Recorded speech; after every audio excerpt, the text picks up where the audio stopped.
Ako si Jefferson J. Pabunan, 18 taong gulang, nagtatrabaho ako as youth volunteer.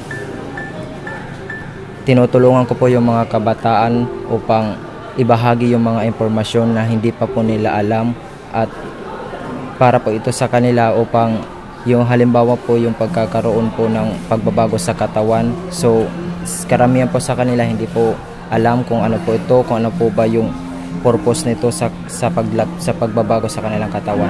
Mahal ko po yung pagiging youth volunteer dahil nakakatulong po ako sa mga kapwa ko kabataan, at gusto ko po yung trabaho ito dahil hindi lang po sa akin, nakakatulong din po ako sa kanila. Kung nakakatulong po ako sa kanila, mas naging masaya po ako.